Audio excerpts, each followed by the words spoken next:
اللہ کے محبوب علیہ السلام ایک دن مدینے سے گزر رہے تھے تو ایک شخص جس کا نام تھا سوا، تو وہ گھوڑا لیے جا رہا تھا، حضور کو پسند آ گیا، اس سے کہا کہ یہ بیچتے ہو؟ اس نے کہا بیچتا ہوں۔ کتنے کا؟ اتنے کا۔ کہا کہ رکو میں اس کی قیمت لے کے آیا اور تمہیں دیتا ہوں۔ کسی نے اس کو رکے ہوئے دیکھا تو پوچھا یہاں کیوں کھڑے ہو؟ اس نے کہا مسلمانوں کے نبی سے اس گھوڑے کا سودا ہو گیا ہے، تو وہ قیمت لینے گئے۔ اس نے کہا مجھے زیادہ پیسوں سے دے دو، تو اس نے کہا میں تو یاد سودا کر چکا ہوں۔ اس نے کہا کہ کوئی گواہ تھا؟ کہا نہیں۔ کہا مکر جانا۔ اس کو پیسوں کی لالچ آ گئی، اس نے کہا ٹھیک ہے حضور، اتنے میں قیمت لے کے پہنچ گئے۔ تو اس نے کہا میں نے تو آپ سے سودا کوئی نہیں کیا۔ حضور نے کہا ابھی تو سودا ہوا ہے۔ وہ کہنے لگا میں نے سودا کوئی نہیں کیا۔ لوگ بھی اکٹھے ہونے لگے، ہجوم بن گیا۔ اب حضور کہے میں نے گھوڑا خریدا ہے، وہ کہے میں نے بیچا نہیں۔ اب جب لوگوں کا ہجوم بنا تو لوگوں کے ہجوم کا بھی ایک پریشر ہوتا ہے۔ تو اس نے کہا کہ اگر بات لوگوں پہ چلی گئی تو صادق بھی یہ ہیں، امین بھی یہ ہیں، تو لوگ تو انہیں سچا کہیں گے۔ اس نے کہا اچھا مجھے یہ بتائیں کہ جب دو آدمیوں کے مابین یوں نزاع بن جائے تو اس میں تصفیہ کی صورت کیا ہوتی ہے آپ کی شریعت میں؟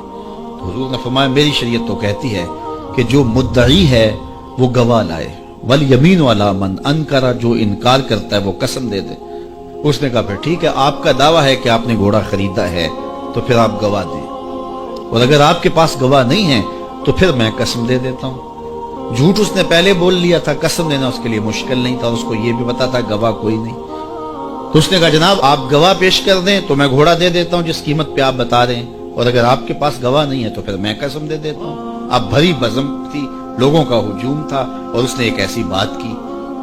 قبل اس سے کہ کچھ دیر گزرتی، حضرت حذیفہ بن یمان الانصاری رضی اللہ تعالیٰ عنہ آگے بڑھے اور کہا کہ گواہی مانگتا ہے؟ اس نے کہا جی میں گواہی مانگتا ہوں۔ تو کہا میں گواہی دیتا ہوں، جتنے میں حضور نے بتایا اتنے میں سودا ہوا ہے اور حضور نے گھوڑا خریدا ہے۔ اس نے کہا جی ٹھیک ہے میرا مطالبہ پورا ہو گیا، گواہی چاہیے تھی، درکار تھی، گواہی مل گئی۔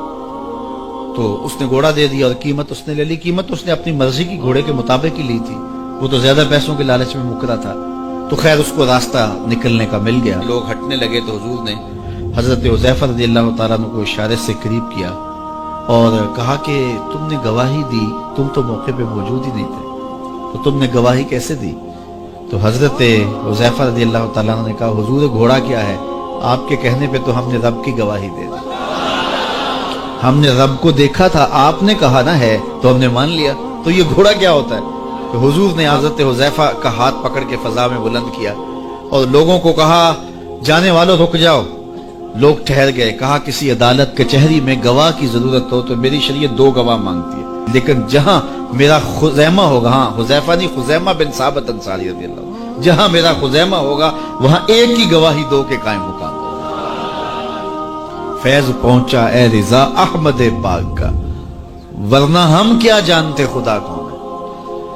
میں اگر خدا سے ملنا چاہوں تو مجھے بتاؤ نہ کہ میں کدھر جاؤں، شرق کو جاؤں، غرب کو جاؤں، شمال کو جاؤں، جنوب کو جاؤں، نیچے سوراخ کروں، اوپر سیڑھی لگاؤں، کدھر جاؤں؟ آئیے ذرا قرآن کو اصول دیکھیے۔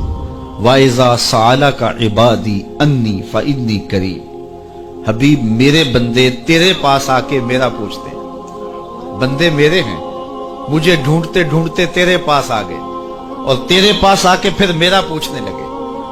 فَإِنِّي قریب، ان آنے والوں کو بتلا دیجئے کہ میں دور نہیں ہوں، نیڑے ہی۔ فا تاقیبیہ کے بعد علماء تفسیر نے لکھا کہ کل مقدر ہے، یہاں کل ماننا پڑے گا۔ فَإِنِّي قریب اے فَقُلْ إِنِّي قریب، ان کو کہہ دیجئے کہ وہ دور نہیں، آگے ہو تو مل جائے گا۔ یہ ہے ترجمہ کل کے مقدر ماننے سے۔ لیکن صوفیہ فرماتے ہیں کل کو مقدر ماننے کی ضرورت ہی کیا ہے، بات ہی سیدھی ہے۔ حبیب میرے بندے مجھے ڈھونڈتے ڈھونڈتے تیرے تک آ گئے، تو محبوب جب تیرے تک آ گئے میں پھر بھی دور ہوں۔ میرے بندے جب مجھے ڈھونڈتے ڈھونڈتے تیرے تک جو آ گئے تو محبوب تیرے تک آگے ہیں تو میرے تک آگے۔ یہ تیرے پاس آ کے پھر میرا پوچھ رہے ہیں، جو تیرے پاس آگے وہ میرے پاس آگے، کیونکہ تیرے تک پہنچنا ہی تو میرے تک پہنچنا ہے۔ تو کہا اگر خدا تک پہنچنا ہے تو مصطفیٰ تک جانا ہوگا، بس یہی راستہ خدا تک پہنچتا ہے۔